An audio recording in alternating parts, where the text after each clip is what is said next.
สิไปสอบมันจะสิทำได้เนาะควมเห็ดแบบเมื่อยกลัวบ่โอ้เกือกได้ลูกเกือกได้ใหญ่เกือก น้องหมอยพาคนหมอย มาหาคนใหม่นะเกือกวันนี้มันเป็นเหล่าอะไรหรอเลยน้องคือยังมีไหม เก่า เกือก มุย เกือกกับโบแพ้เรื่องหยานี่มันขึ้น ครับมันบ่คือไฮหน้าเนาะเนาะ แม่ ไฮหน้าบอกไงว่าเขาบอกขอโทษนะพี่น้องไงไทยดำแล้วกับฝนตกมาคือเอาน้ำเข่าอย่างเดียว แม่ น้ำเข่าเนี่ยคือขังน้ำอยู่เลยน้ำอยู่คือหง่ากับ ห บ่ ยา เกิ ก ด ระตาย เอาบอกไงว่าเขาเอาอยู่นะบอกไงซะนะมันเกิดมาเขากับไปโรคเล็กน้อยนี่กัน แม่ ถือว่าบ่ได้หลายปานใดมันบ่คือนะอย่างหน้าให้เนาะแม่เนาะเขาเอิ้นให้เนาะ แม่ ให้นี่เข้ากับหญ้านี่มันขึ้นพร้อมกัน ขึ้นพร้อมกันเลย เสียแล้วหญ้าขึ้นมาตามหลังอีก โบแพ้หยาโบแพ้หยาบรรยาเห็ดอะไรหรอนี่หยาหลาย บ่ไหว้หญ้า บวยหยา เออ อันนี้แล้วก็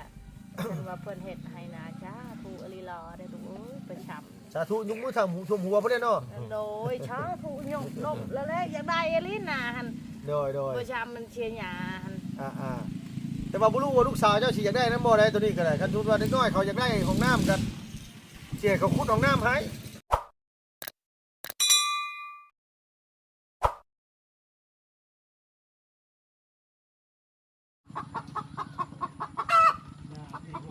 เป็นหยังล่ะพี่น้องวันนี้ห้องกระตากอยู่สิมาท่วงตอนนี้เด้อ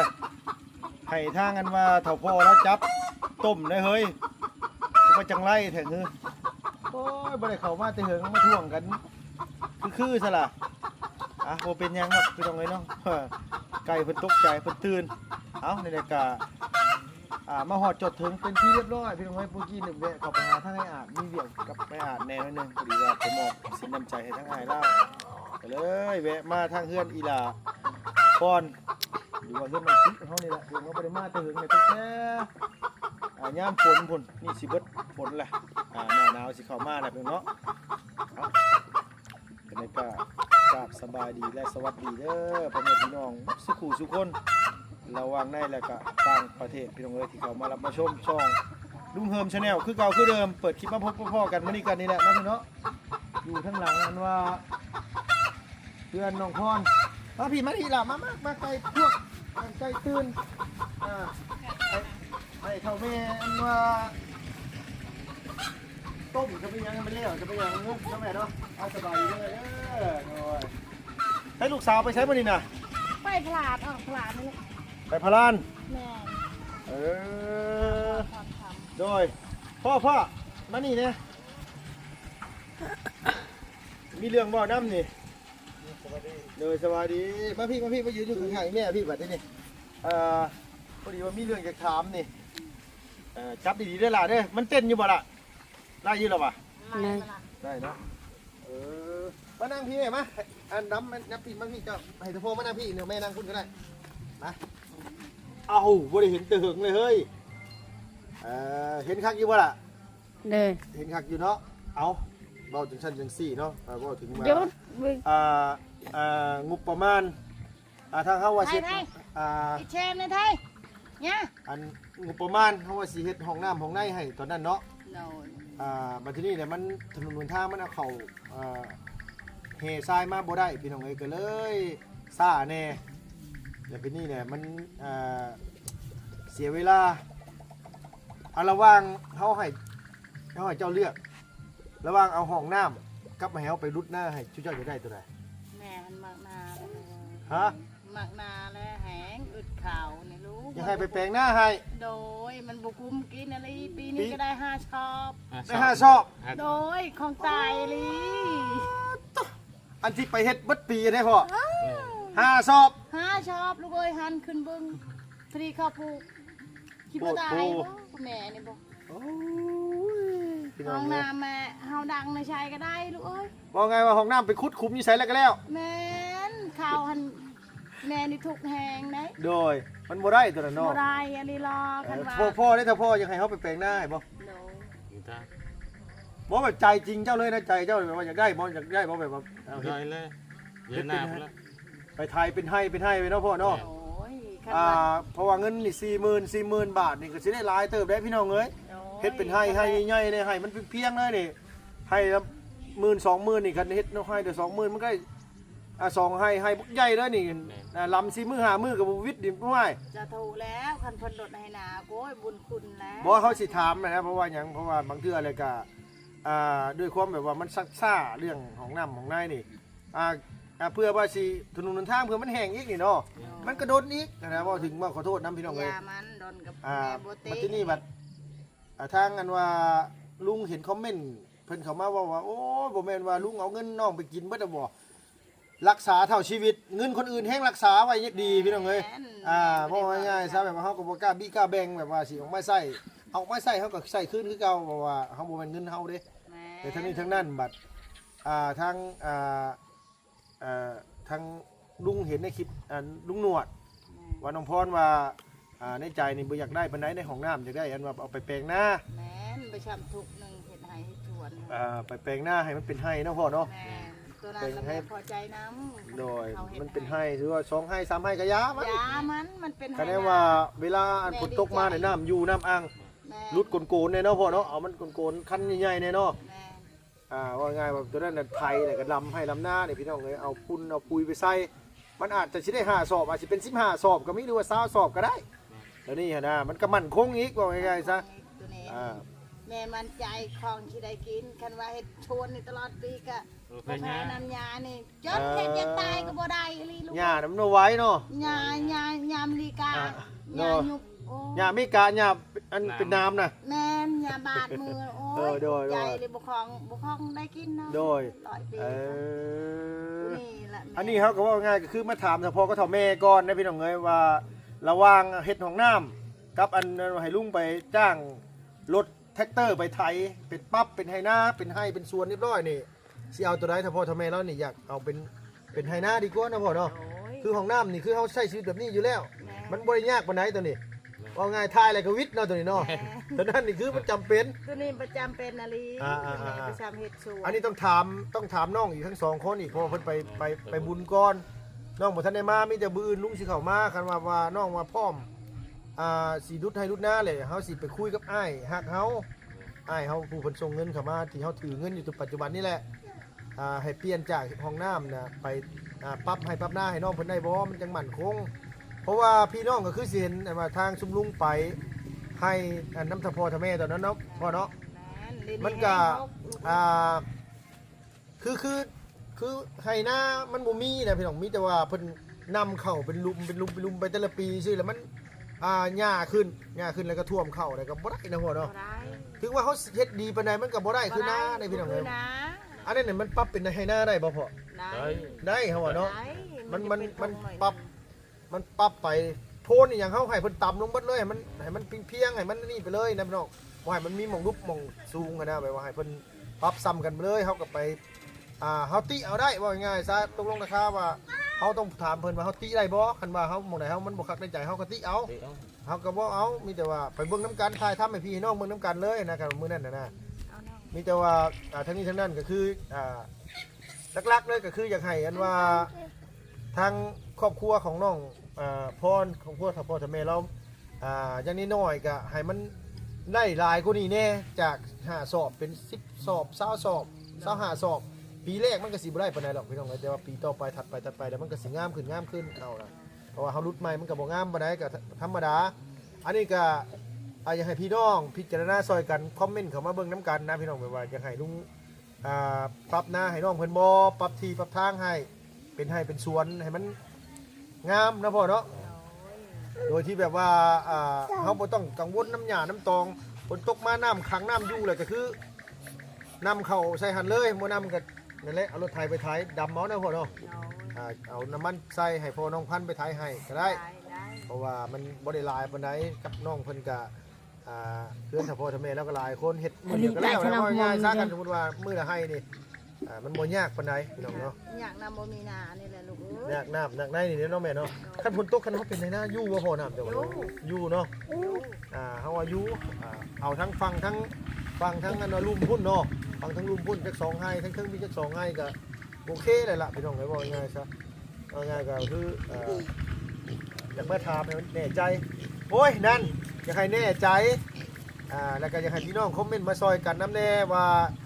อยากให้ปรับสวนให้น้องบ่ หรือว่าอยากให้เฮ็ดห้องน้ำห้องในสำหรับลุงเลยลุงก็เฮ็ดอยู่ตอนนั้นว่าปรับให้ปรับหน้ามันก็น่าจะดีกว่าเฮ็ดห้องน้ำเพราะว่าห้องน้ำนี่คือมันบ่เป็นปลายเหตุแล้วอันมันเป็นต้นเหตุนะพี่น้องมันปลายเหตุแล้วคือห้องน้ำห้องในนี่คือว่าจำเป็นบ่มันก็จำเป็นแต่ว่าคนที่บ่เคยใช้เพิ่นก็บ่ถือว่าบ่จำเป็นนะพ่อเนาะ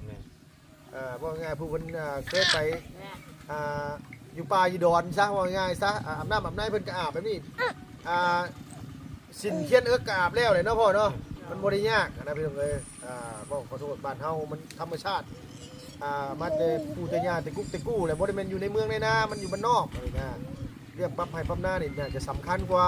สำคัญกว่าอย่างไรนานแล้วแหง เรื่องอันว่าของน้ำของในนี่บ่ปานใดดอกเนาะแม่เนาะ โดยมันบุกุมอยู่กุมกินอะไรคันเอาอึดข่าวแล้วนักใจ มันนักใจ หนักใจแล้วบ่มีเงินบ่มีทองไว้ชื่อข่าวตลอดเนาะ โดยอย่างที่ไล่ๆกันเกี่ยวเขาแล้วกันจัก30เป่านี่ก็ยังไข่เนาะแม่เนาะอย่างที่ไล่กันยังฮอดเดือน6เดือน7เนาะ แม่ดีใจ อันนี้เดือนเดียวก็บ่พอพี่น้องเอ้ย บ่พอพอดีเห็ดข้าวปลูกเอ้ยสิตายอะไรหรอ หน่อย ข้าวรีบชักเครื่องนี่นาย เครื่องอะไร ลาย มากเข้าหน่อย มากข้าวหันรีบปีนี้เพิ่นตกเลยแห้งลบตาย คันหน้าอันว่าหน้าดำบ้านเฮานี่ได้เข้า แม่น ผลงามใช่ไหมได้เขาร้าย ได้เนี่ยบ่ได้ลบก็บ่ลบหั่นน่ะ โดย อันนี้ให้โอ้ยลบก็ดีแล้วเข้าไปชิวหน่อยหั่นลูกเอ้ยมันเลนกระลายได้แต่เพื่อ มีแต่ว่าให้พี่น้องคอมเมนต์มาซอยกันนะพี่น้องระหว่างเฮ็ดของน้ำให้น้องเพิ่นกับจ้างรถแท็กเตอร์ไปปั๊บเป็นให้หน้าให้น้องพี่น้องสีเห็นดีทั้งใดเนาะบอกง่ายจะเอาเสียงค่อนข้างมากซะพี่น้องคอมเมนต์คำว่าซอยกันมีแต่ว่าให้พิจารณาซอยกันแต่สำหรับลุงเองน่ะคือของน้ำนี่ก็สำคัญบ่กับสำคัญสำหรับตัวลุงเอง แต่ว่าตัวน้องเพิ่นหรือว่าถ้าพ่อถ้าแม่นี่อาจสิบ่สำคัญปานใดก็ได้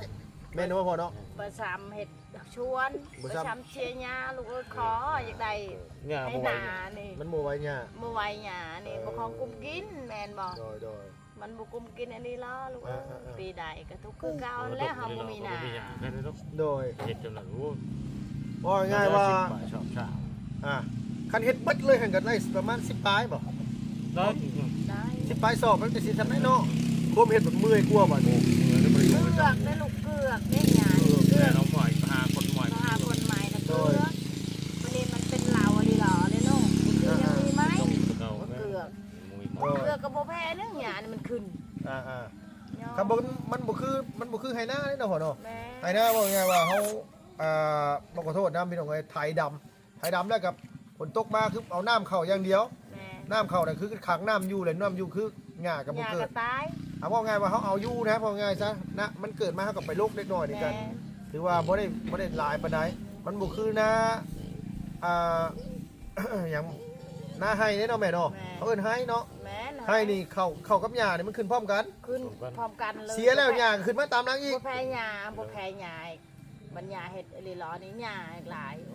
บ่ไหวหญ้า บ่ไหวหยา เออ อันนี้แล้วก็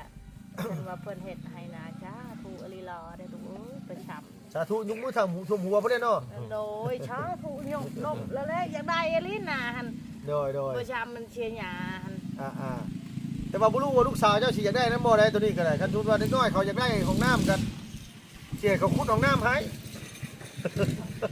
แม่หั่นไก่ก็บ่ว่าบ่ได้ดูว่าห้องน้ำอยากได้อันหน้าอหลีหลอนี่อยากได้ข้าวประชับประชับนี้ทุกอหลีบ่มีเงินซื้อลูกเอ้ย ว่าง่ายว่าคือแม่นี่กับพ่อนี่อยากได้อันว่าเงินนี่ไปรุดนาซะเนาะ โดย คันว่านี่เดี๋ยวเขามีแต่ว่าเขาสิถามเบิ่งแหละกับพี่น้องคอมเมนต์เข้ามาเบิ่งซอยกันพี่น้องไงว่าใหญ่ลุงไปเฮ็ดตัวใดเนาะระหว่างของน้ำให้น้องเพิ่นกับไปปรับนาให้เป็นสวนเรียบร้อยว่าพี่น้องสิเลือกทางใดให้นะพี่น้องแต่ว่าทางครอบครัวของทางพ่อทางแม่แล้วนี่น่าจะเอาเป็นให้หน้าพวกนี้หลายกว่าปีหน้าจะได้ไปดำเลยนะพ่อเนาะ แม่น มันจะง่ายกว่าไงเนาะ จะอันกับอ่อน สมม ห ติ อ ว่าม ต้อง ปั๊บ ฟัง ปีนี้ปั๊บแต่หัวปีซี่แห้งคักแหละหญ้ามันขึ้นปุ๊บเลยเฮาไปไทยกบเลยแล้วก็แล้ว แม่น เนาะบ่ได้มาแต่หึงเลยเป็นจังไดครอบครัวอยู่ดีมีแห้งบ่ทุกคนอยู่บ่ โดย เออ น้องๆเพิ่นไปพลาน ไปพลาน จักมุ่งสิเข้ามาบัดทีนี้ เพิ่นจ้า เออ ไปกับลูกนั่นแหละไปกับลูกนวดนั่นแหละ อ่า ออกไป มีแต่ว่าถ้าเบื้องน้องคำตอบจากน้องๆเพิ่นอีกเทื่อนึงพี่น้องเอ้ยแล้วก็สิถามอ้ายเพิ่นอีกเทื่อนึงคันว่าอ้ายแล้วน่าจะบ่มีปัญหาหยังดอกคันว่าอันนั้นน่ะบ่น่าจะยากหรอกคันว่าอันอยากได้มีแต่ว่าเฮาสิโทรว่าอ้ายคือว่าน้องเพิ่นอยากให้เฮาปรับหน้าให้ก็คืออ้ายเราก็จะเห็นดีนำอยู่ดอกเพราะว่าทางครอบครัวถ้าพ่อถ้าแม่แล้วนี่เบิดเข้าสู่ปีอึดสู่ปีพี่น้องเอ้ยว่าง่ายๆซะ อุดคูปี อึดสู่ปีฮอดเวลานั้นมาข้าวสิต้มใส่หน่อไม้กินกันยังบ่มี เฮวเข้า โดย ขุดมัน หมูกินข้าวโต ขุดมันกิน อึดแล้ว หน่อไม้ หมูยังเกี่ยวข้าวโตอึดแล้วเนี่ยโอ้ บอกง่ายว่าหมู่กำลังเข้าบ่ทันสิขึ้นเหล้า แม่ เฮาบ่เบิดข้าวกินแหละ หมด หมดแล้ว เออมันยังหมูออกลูกบ่น่ะ ไม่ได้ออกลูกเลยลูก เออ นั่นน่ะตัดอันใหม่ตัดอันนั้นทดให้มัน บอกง่ายให้มันอันนี้ใส่หันมันคลอดอยู่หั่นเนาะ แม่ อันโตนั่นโตที่ว่าน้อยๆตะกี้น่ะบ่แม่ แม่ อ๋อบักใหญ่แหละพี่น้องเอ้ย เป็นที่ อยากจับกล้องให้ลูกบ่ ย่าลูกไปร้านลูก พี่น้องเลยเนาะจักสิว่าจังไดใจจริงลุงก็เห็นดีนํนะเรื่องเฮ็ดไร่เฮ็ดสวนนี่เฮ็ดไร่นาเฮ็ดปรับเป็นทีนาก็สิดีกว่าตัวที่ว่าเฮาไปเฮ็ดห้องน้ำในห้องน้ำก็บ่ง่ายคือมัน เสิร์ฟบ่ได้ มันก็สำคัญบอกก็สำคัญคนในเมืองพี่น้องเอ้ยแต่คนบ้านนอกน่ะมันแทบจะบ่ได้สำคัญปานใดเพิ่นว่าไงเพิ่นถ้าอยู่ใส่เพิ่นอันนี้อยู่ใส่ก็ได้เนาะแม่เนาะอาบน้ำอาบในก็อาบอยู่แบบนี้ก็ได้นะเพิ่นยังบ่ได้ยากหยังนะ แม่ คือตามภาษาบ้านนอกนะเพราะว่าหยังมันเป็นวิถีชีวิตอยู่แล้วไปอาบน้ำน้ำห้วยน้ำห้องก็ยังอาบน้ำพ่อเนาะกันว่าได้เป็นไข่หน้าขึ้นมากก็ยังว่าปีหน้ามากกับข้องบ่ได้เสียหญ้าปานใด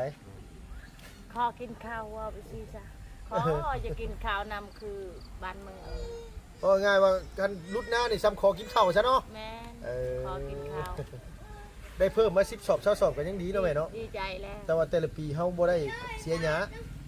คือว่าเฮาเฮ็ดแล้วก็แล้วเลย แม่มันเป็นไหนา โด เลย ยเชียงยากะยาน้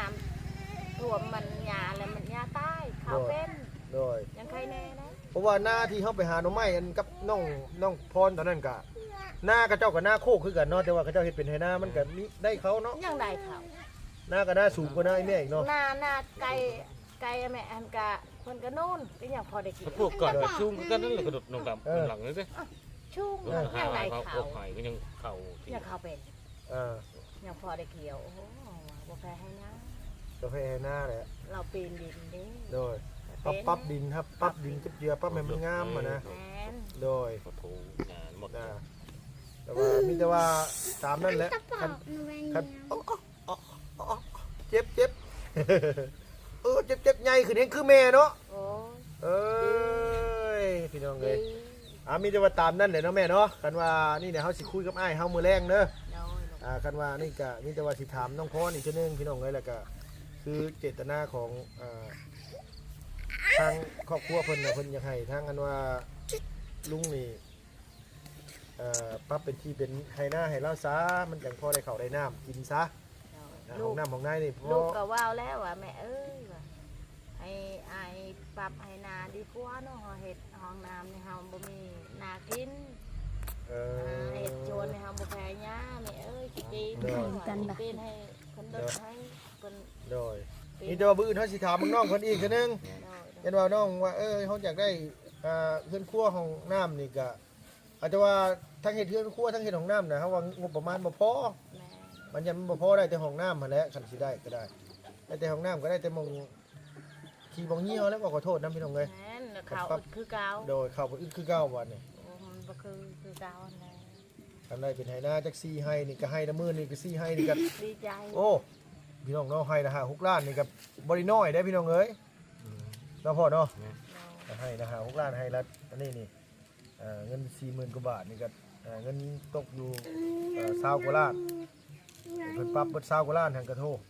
มันสิบ่แปลนมันบ่ทีบนั่นน่ะบ่เฮาก็ไปซี่ก่อนนะพ่อเอาหม่องที่แบบว่ากะว่าเฮาสิได้เข้าก่อนเนาะพ่อเนาะ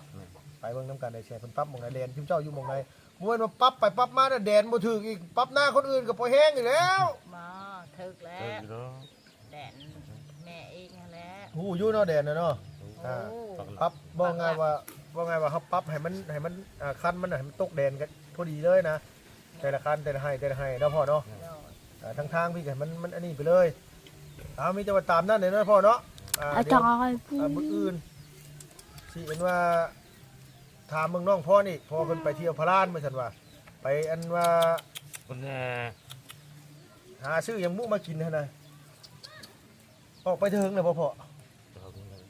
ได้3 โมง ไปได้3 โมงไปรู้จักแล้วก็คือว่าแล้วอยากไปใส่ไปได้พี่น้องตามสบายนะมันไปใส่มาใส่สบายบ่ได้ยากเด้บ่คือ ไป ที่ นะบ่เป็นนะไปนั่นก็ไปสิ เราไปรถได้ ไปเลย ไปเรื่อย นั่นเป็นไปอยู่ ๆ จะเป็นก็อยู่นั่นแหละ โดยเอาอีกตัวนึงกันตัวที่มันนั่นกัดเป็นบ่บ่ ใช่ เอาตัวมาบ่กัด นี่แหละ ไปเลย ไปเลยบ่เห็น บ่เห็นเลย อืม แม่ว่าออกไข่ผักกันจองมื้อนั้นหั่นมันก็ไล่ตามคนบ่ได้เลียวว่ามาหลายนำเชียร์เลย หมอหมาใหญ่ปานนี้ยังเสียอยู่ เชีย ไป ร์ ตลาด เบียดคุกแล้วมันจะเข้าอ่ะ บ่จักนำแม่ออกไปขายผักกันจอง เป็นยังไงไก่กาหน้าหุ้งนุ่งหนวดชื่อมาให้นี่ผักไข่เบาะเลยบ่ ผักไข่บ่ น้อง บ่เนาใครละเนาใครละเนาเนาเลยนะ มันออกคนเทื่อ พ โต ระ นึง ใส่ ใช่ แม่น เปียก คนยังผ่าใช่นะ คนพระใส่ มันขี้ใช่เองใครละขี้ ตัวเดียว ใช่ใคร เยอะไข่กินเอง ใครละขี้ใช่ใครแล้วมันเนาเลย บ่เฮาเฮ็ดทางตำโพดละมั้งเพราะฉะนั้นก็มีแต่ว่าเอา สูง เอา แล้วแม่ บ่พลพระพุ่นนะพล ค พ น ระ คน มี ผ่า แต่ว่าเอาสังกะสีแอมไปฟังนั่นอีกคอยคันว่าปีหน้านะ บ่อันนี้ให้พรเฮ็ดทางบางกลางนี่บ่ให้เพิ่นผ่า เฮ็ดเฮ็ดมงตัวพุ่น โดย ทางมันเลียนทางมัน โดยแมนเลี้ยงหางมันไว้แล้วก็อันว่าเอาผักกระตาดขึ้นไปทางนั้นแล้วก็เนาะโดย เฮ็ดให้มันสะดวกแล้วที่ไก่ ได้ยังกินแรงๆนะมื้อนี้ กินปลาทูลูก กินปลาทู ปลา อาหาร ทู ทะเล รับพรคำชื่อ เออ ขอบคุณให้สั่งเพิ่นกินนะ โดย